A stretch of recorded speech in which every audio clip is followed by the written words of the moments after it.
ओम नमः शिवाय गुरवे सच्चिदानंदमूर्तये निष्प्रपंचाय शांताय निरालंबाय तेजसे। हरिओम प्रभु जी। आज के इस अध्यात्म प्रश्न परिषद में आप सबका स्वागत है। आज का प्रश्न कलकत्ता से रीटा भट्टाचार्य जी का है। वो पूछती है, शास्त्र में दो प्रकार के ध्यान का उपदेश है, साकार ध्यान और निराकार ध्यान। कोई अपने इष्ट देव और गुरुदेव का ध्यान करे तो वह साकार ध्यान है, लेकिन निराकार ध्यान हर प्रकार नाम रूप से वर्जित होता है। भ्रू मध्य पार करके यूं मेरा मन टोटली ब्लैंक हो जाता है। कोई भी नाम रूप और चिंता नहीं रहती, सिर्फ वहाँ गुरु मंत्र बजते रहता है। तो क्या तब मैं सिर्फ ऐसे बैठी रहूं? क्या यही ब्रह्म ध्यान है? यदि नहीं तो तब मुझे क्या करना चाहिए? मैं साधन पूछ रही हूँ। और उसने ये भी कहा है कि आप चाहे तो मुझे पर्सनल समझाए या तो अपने प्रश्न परिषद में उसका चर्चा करें। देखो प्रभु जी,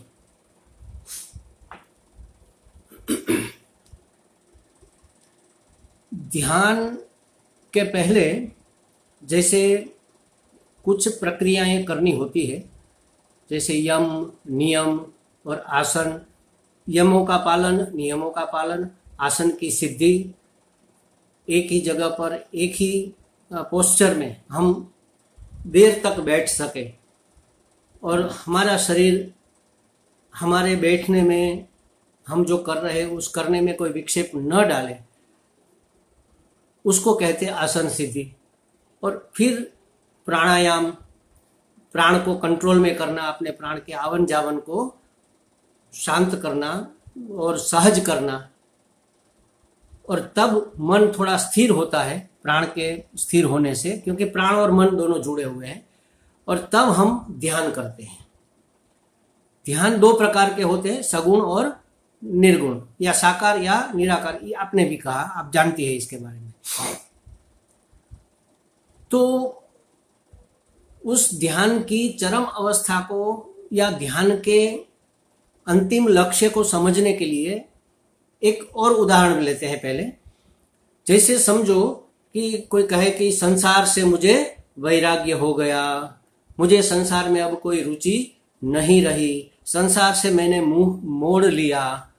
अच्छा, संसार से वैराग्य हो गया, उसमें कोई रुचि नहीं रही, संसार से आपने मुंह मोड़ लिया, आप उपराम हो गए। अब क्या? अब वहीं पर अगर हम रुक जाएंगे तो जड़ हो जाएंगे, और जड़ हमारा स्वभाव नहीं है महाराज। संसार से मुंह मोड़ लेने का अर्थ वैराग्य नहीं है, सिर्फ उतना ही वैराग्य नहीं है। वैराग्य का एक पहलू हुआ ये। वैराग्य दो पहलू में सिद्ध होता है। जैसे संसार से हमें हमारा राग मिट गया, संसार से हमारी आसक्ति हमने मिटा दी, हमारा राग हमने वहां से वापस खींच लिया। लेकिन अगर आगे कुछ नहीं करेंगे तो इंसान डिप्रेशन में चला जाएगा। संसार में कोई रुचि रही नहीं, चाहे कोई भी कारण हो। हमारे प्रयत्न, लाख प्रयत्न करने पर भी हमें जो चाहिए वो नहीं मिल रहा है, हमें कोई सिद्धि नहीं मिल रही है, हमें अपना कोई स्थान निश्चित करना है, उसको हम कर नहीं पा रहे हैं। जो भी हमें चाहिए उसको अगर हम उसमें अगर हम फेल हो जाते हैं, टोटली फेल्योर हम माने जाते हैं, अपने आप को मान लेते हैं, तो फिर हमें उसमें कोई रुचि नहीं रहेगी। तो फिर क्या होगा? हम डिप्रेशन में चले जाएंगे। मतलब उसमें हमें अगर कोई राग नहीं रहा, किसी प्रकार का भी, समझो कोई फेल्योर नहीं है, फिर भी हमें समझ में आ गई बात कि ये संसार निकम्मा है, ये मिथ्या है, कोई काम की चीज नहीं है, इसमें सुख नहीं है, जो भी आप समझो। भगवान ने ये तो हमारे कर्मों का फल देने के लिए बनाया है, हमारी वासना की पूर्ति के लिए बना है, ये, या आप जो भी समझो, किसी भी वजह से अगर संसार से हमारे राग की निवृत्ति हो गई और फिर आगे कुछ नहीं हुआ, मतलब हम शून्य में आ गए, जैसा आपने पूछा है ना, शून्य की स्थिति में हम आ गए, तो आदमी डिप्रेशन में चला जाएगा। आदमी डिप्रेशन में कब जाता है? जब उसे लगता है कि कहीं कोई सार है ही नहीं जो मुझे प्राप्त हो सके, या तो मैं प्राप्त नहीं कर पा रहा हूं, तो उनसे उसको अरुचि हो जाएगी और वो डिप्रेशन में चला। इसको वैराग्य नहीं कहेंगे। ये एक पहलू हुआ, वैराग्य का पहला कदम हुआ कि संसार से हमारी आसक्ति छूट जाए, संसार से हमारा राग निवृत्त हो जाए। लेकिन उसी राग को परमात्मा में, जिसको अनुराग कहते हैं, संसार से विराग और परमात्मा में अनुराग, तब होता है वैराग्य। अनुराग का मतलब है जैसा राग है संसार के प्रति, बस वैसा ही हमें परमात्मा के प्रति हो जाए। आप परमात्मा कह लो, आप भगवान कह लो, आप तत्व कह लो, आप चैतन्य कह लो, आप जो भी मार्ग के प्रवासी है, ज्ञान मार्ग के है, भक्ति मार्ग के है, या निष्काम कर्म मार्ग के है, आप जो भी मार्ग के प्रवासी हो, उस हिसाब से आप उस तत्व को जो भी नाम लो, भगवान कहो, ईश्वर कहो, ईश्वरशील है, वो सबका संचालन करता है तो ईश्वर कह लो, भग सर्व भग उसमें संपूर्ण मात्रा में है तो उसको भगवान कह लो, वो परम तत्व है तो उसको परमात्मा कह लो, जो भी आप कहना चाहो, उसमें हमारा अनुराग होना चाहिए। संसार से विराग और परमात्मा में अनुराग, उसी को कहते हैं वैराग्य। बस उसी तरह हमें ध्यान करना है। किसका ध्यान करना है? हमें क्यों ध्यान करना है? एक तो पहले बात तो यह है कि हमें ध्यान करना क्यों है? क्योंकि हमें शांति चाहिए, हमें परम तत्व की पहचान चाहिए, हमें भगवान का साक्षात्कार करना है, हमें ईश्वर की अनुभूति करनी है। आप जो भी अपना शब्द जो भी आप यूज करते हो समझ लो, उसके लिए हमें ध्यान करना है। ध्यान करने के लिए हम क्या करते हैं? ध्यान कब होता है? जब हो जाता है तभी तो उसका नाम ध्यान है। जब 48 मिनट तक आप किसी एक ही विषय के ऊपर टिक सको तो उसको ध्यान कहेंगे।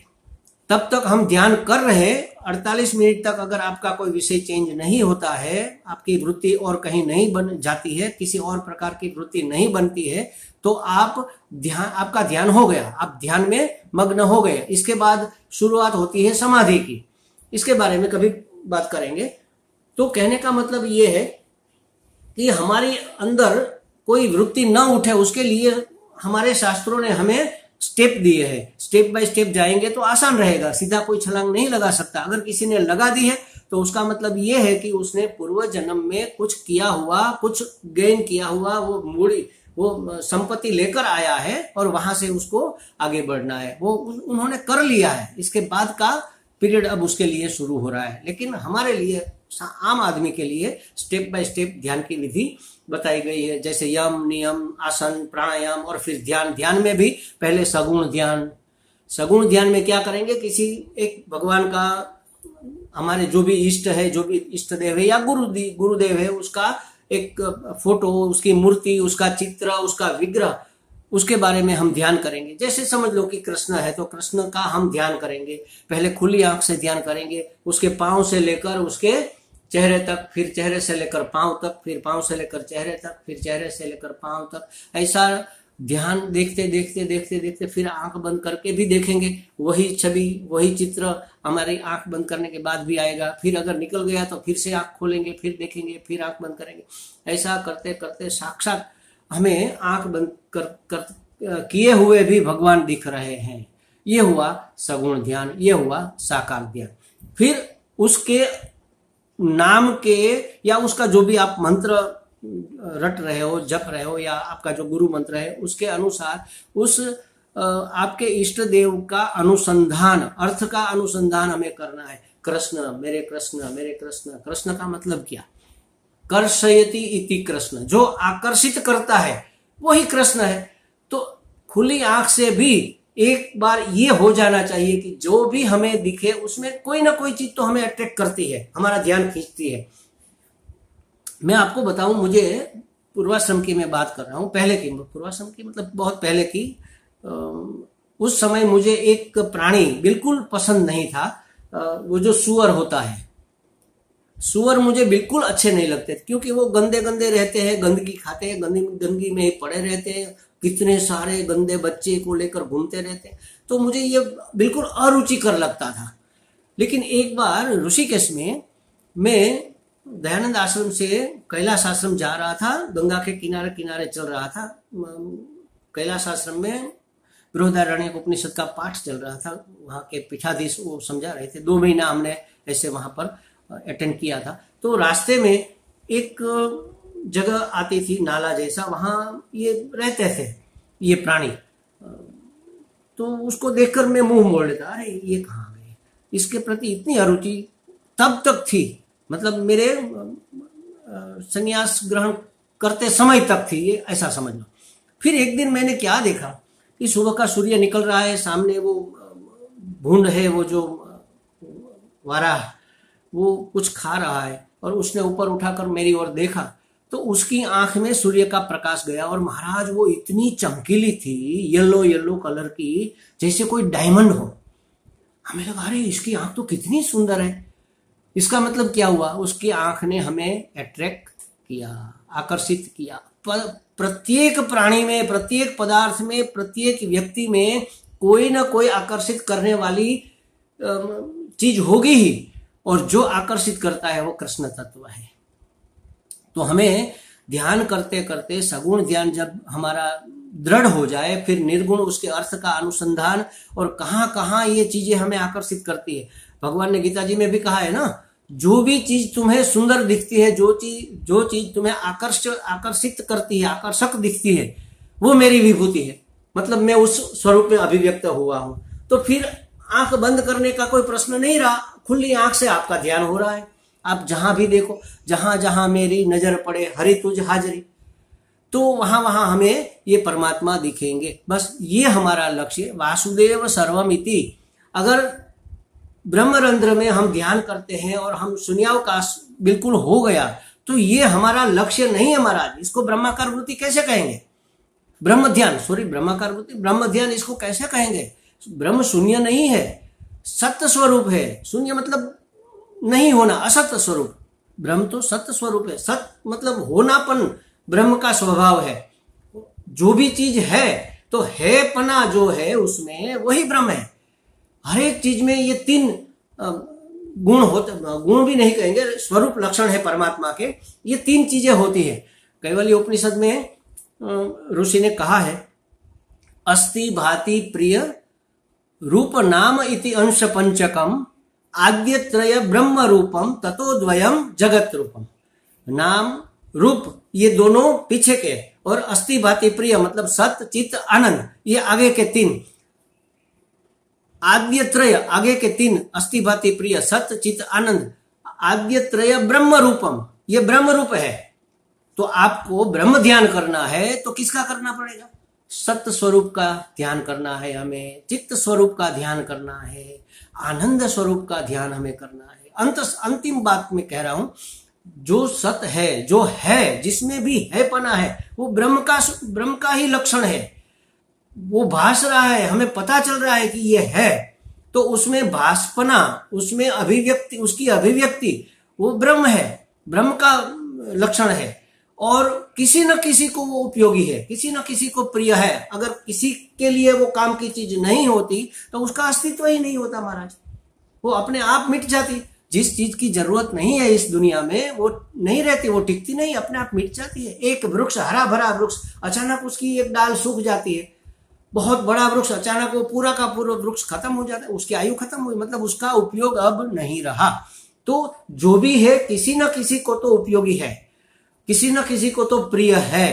तो अस्ति भाति प्रिय ये चीजें आपको हर एक व्यक्ति में, हर एक वस्तु में, हर एक पदार्थ में मिलेगी।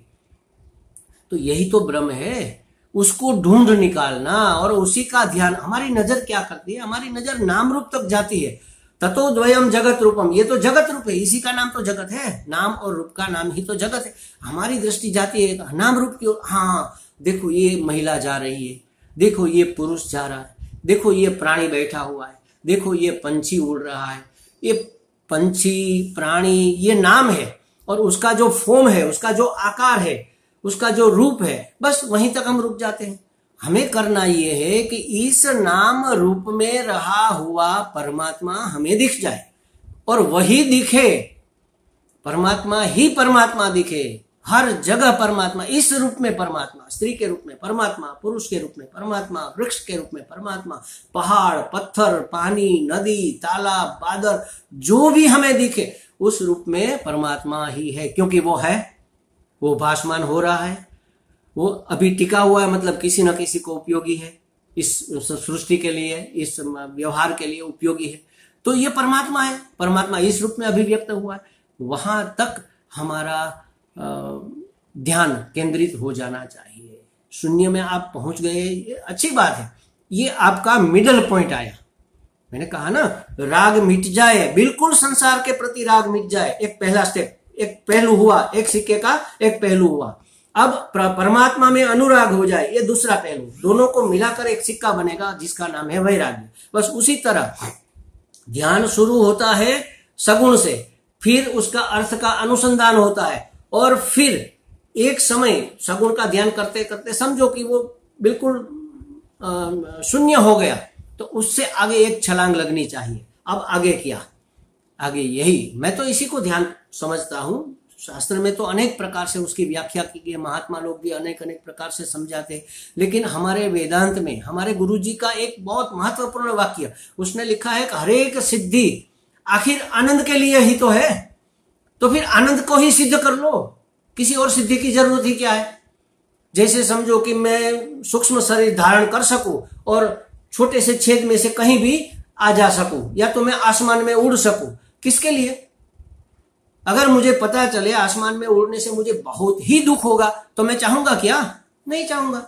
हर एक सिद्धि, जो भी सिद्धि आपका विचार में जान लूं ये सिद्धि है, किसी के विचार को पढ़ लेना सिद्धि है, तो मैं अगर सबके विचार को पढ़ लूं और पढ़ने से मुझे दुख हो, सब लोग मुझे मन में गालियां दे रहे हैं समझ लो, तो फिर मैं विचार को पढ़ना चाहूंगा क्या? नहीं चाहूंगा। तो हर एक सिद्धि आनंद के लिए है महाराज। तो आनंद में अवस्थित हो जाना, इसी का नाम ध्यान है, यही लक्ष्य है ध्यान का। चाहे कैसे भी हो, खुली आंख से भी, बंद आंख से भी, बैठे हुए भी, खाते हुए भी, पीते हुए भी, सोते हुए भी, चलते हुए भी, जो भी कुछ कर रहे हैं, आनंद ही आनंद, वही हमारा स्वरूप है, वही हमारा अपने स्वरूप में स्थित हो जाना, उसी को तो कहते हैं स्वस्थ। आज हम स्वस्थ नहीं, अस्वस्थ है। मैं कहने का मतलब हम बीमार है, हमें रोग लगा हुआ है संसार का, ये जन्म मरण का रोग लगा, भव रोग लगा है। भव मतलब होना, बनना, जन्मना, कुछ ना कुछ बनते रहे। हम आज भी कुछ ना कुछ बनते रहते हैं। हमें विद्वान बनना है, हमें महान बनना है, हमें संत बनना है, हमें ये बनना है, कुछ ना कुछ तो बनते ही रहते हैं। तो उसको मिटा देना और अपने स्वरूप में स्वस्थ स्थित हो जाए। स्वरूप है आनंद, आनंद ही आनंद, और कुछ नहीं, बस आनंद ही आनंद। इसका मतलब ये नहीं कि हम खड़खड़ाहट हंसते रहेंगे, अपने चेहरे पर ही आनंद दिखेगा, अंदर से बस ओवरफ्लोइंग होता है, प्रेम का ओवरफ्लोइंग। वो प्रेम स्वरूप हो जाती है वो व्यक्ति, उसको प्रेम करने की जरूरत नहीं पड़ती, वो स्वयं प्रेम स्वरूप। जो भी उसको देखेगा चाहने लगेगा, जो भी उसको देखेगा शांत हो जाएगा, जो भी उसके संपर्क में आएगा संतुष्ट रहेगा, जो भी उसको अपनाएगा आनंद ही आनंद से भर जाएगा। बस इस स्थिति को प्राप्त करना, यही हमारा लक्ष्य है। मैं तो इसी का नाम ध्यान कहता हूं, इसी को ब्रह्म ध्यान कहेंगे। ब्रह्म के जो स्वरूप है सत्य चित आनंद, वो ही हमारे ध्यान में रहे। ध्यान करना नहीं है हमारा, ध्यान रखना है कि हम ब्रह्म स्वरूप है, सत्य चित आनंद स्वरूप। ये समष्टि पूरी सब कुछ सच्चित आनंद स्वरूप है, इसके सिवा और कुछ है ही नहीं।